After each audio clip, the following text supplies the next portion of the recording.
Les quiero comentar lo que pasó anoche. Estuve en un ejercicio por la vía digital con Frena. Ahí estuvo Eduardo Noboa, un analista extraordinario, político, Alejandro Ponce Rivera, un constitucionalista reconocido, de origen poblano, Damián Cepeda, un senador de la República por el PAN, Rafael Loret de Mola, un periodista de muchos años, Javier Livas Cantú, un constitucionalista y hombre de leyes, ex aspirante a la presidencia de la República, Gilberto Lozano, el líder visible e histórico del Congreso Nacional Ciudadano, y después de Frena, y Karina Rodríguez, organizadora de este evento. ¿De qué se habló? Bueno, se habló de un México libre y de un México democrático, y por supuesto el centro de nuestra argumentación, que no fue una discusión, sino una argumentación, tenía que ver con todo lo que podíamos descargar, desahogar ante el público que tuviera que ver con la revocación del mandato. Y hubo varias cosas que yo pienso que deben ser dignas de resaltarse. En primer lugar, hay la duda de si en este ejercicio fuéramos más los que determináramos que se fuera el presidente, que el presidente se quisiera ir. Bueno, quiero decirles que hay un mandato constitucional. Este país es un país de instituciones, en el que si el Instituto Nacional Electoral, el día de la revocación de mandato, llega a determinar al final de la jornada que hay más gente rebasando la cota de 37 millones de personas, si hay más gente que vote a favor de la revocación que termine en su periodo hasta el 2024, en el momento en que se dé el conteo, en ese momento el presidente deja de serlo.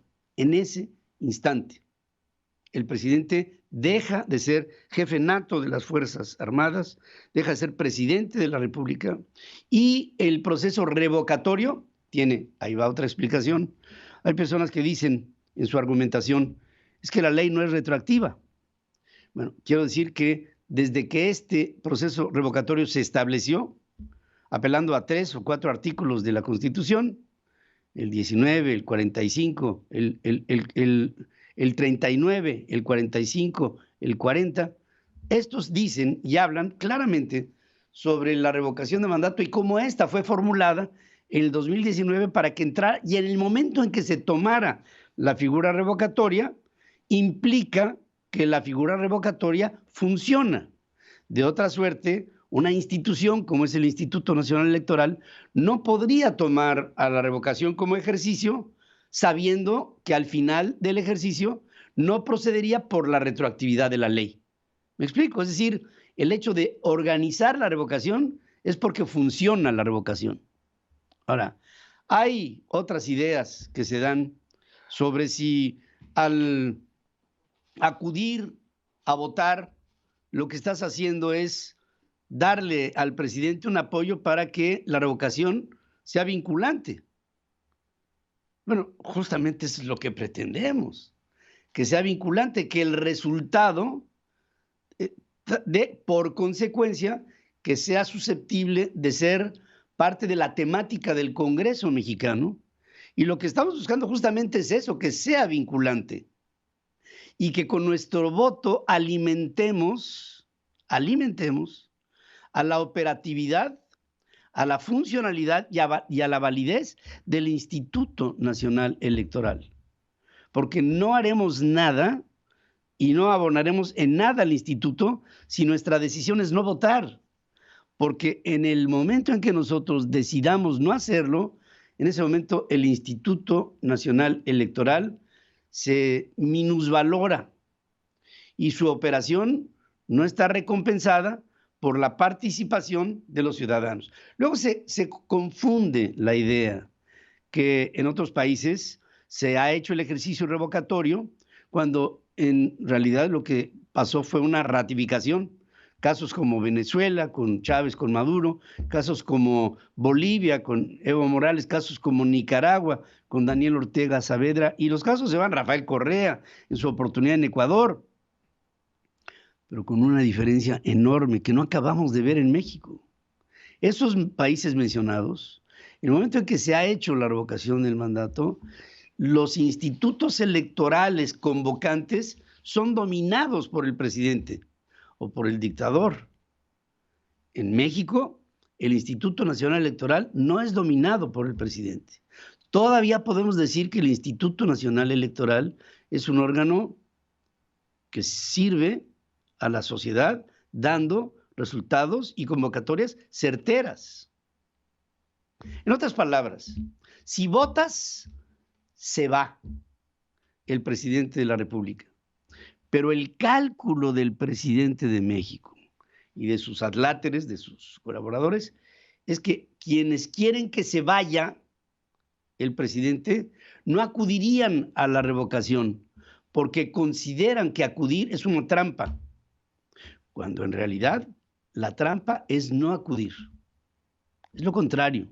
Y por eso es que viene esta duda y nos dice la gente, hombre, si comunicadores, analistas políticos, pensadores, constitucionalistas, bueno, constitucionalistas no, pero los primeros líderes de opinión están hablando y convocando a la gente a que no se vaya a votar, ¿por qué tú estás diciendo lo contrario?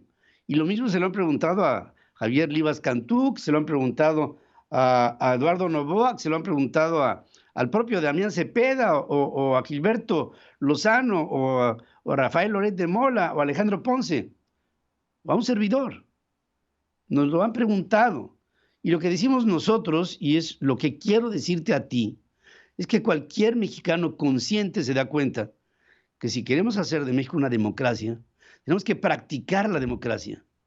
Porque no hacer praxis de la democracia, lo que acabaría pasando con México es que vamos a perderla. Y una última conclusión.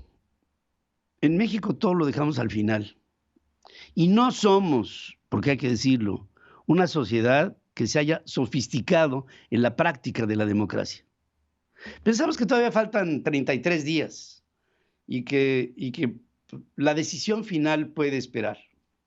Pero sí les digo ahora, y se los adelanto, cuando estemos por ahí del día 7 de abril, del día 8 de abril, del día 9 de abril, cada vez que se apriete la fecha, vamos a tener más la duda en nuestra cabeza, ¿asisto o no asisto? ¿Le hago el feo al presidente al no votar? En realidad, lo que le haces al no votar al presidente es el bonito, ¿eh? Porque lo que quiere el presidente es tu inacción. Lo que quiere el presidente es que pienses que el ejercicio revocatorio es una ratificación. Lo que quiere el presidente es que pienses que es una trampa. Eso es lo que quiere el presidente. Imaginen ustedes lo que será el día 11 de abril en todo el mundo, cuando se diga una mayoría de mexicanos votó en un proceso revocatorio para que se fuera el presidente y hoy México amanece sin presidente. Sería una acción sin precedente.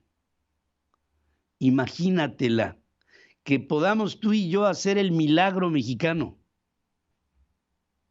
Repite este video y trata de convencer a más, si es que tú estás convencido, que la revocación del mandato ahora puede ser, mañana será muy tarde, porque si este hombre se queda en el poder, de aquí al 2024, que es otra de las cosas, nos vemos en el 2024, espérame tantito, en el 2024 ya no habrá INE, o por lo menos no habrá INE ciudadano. El presidente podrá meter a 3 consejeros electorales dentro del Consejo Electoral del INE y entonces controlará todo. Y la experiencia que tenemos es que no ha habido institución independiente o autónoma que no haya tomado el presidente y después dominado. Y esto pasa en el Banco de México, o en la Comisión Nacional de Derechos Humanos, o en todos los fideicomisos extinguidos, o en todas las organizaciones en donde el presidente ha tocado y con su mano ha destrozado a la institucionalidad mexicana. El INE todavía es tuyo y mío. Si no aprovechamos esta oportunidad, no tendremos perdón. Y después de todo, si la aprovechamos, pasaremos ante el mundo como una sociedad consciente que supo responder ante el llamado de su nación. Vota el 10 de abril. vota por la revocación del mandato. Ah, y por cierto, la palabra ratificación ni siquiera aparece en la ley. Y ahora que salen estos héroes de la patria a buscar en la gente, irla a convencer de algo que no pueden desde el punto de vista legal, para que vayas y votes porque se quede y se le ratifique en el poder, esa es parte de la visión que quieren dar en Morena, porque Morena se ha hecho en estos años justamente como el sinónimo de aquello que falta a la ley. Y si esto lo hacemos práctica, pronto no habrá país, solo habrá presidente. Tómalo en cuenta. Estás hablando del futuro de nuestro México. Estás hablando de tus hijos. Estás hablando de la permanencia de México como país. Se nos puede ir de las manos. Es por eso mi preocupación y mi esperanza. Gracias por estar conmigo en este comentario. Hablo para ustedes en YouTube. Reproduce esto. Pedro Ferriz de Con. Sigue escuchando a Pedro Ferriz de Con. Central FM.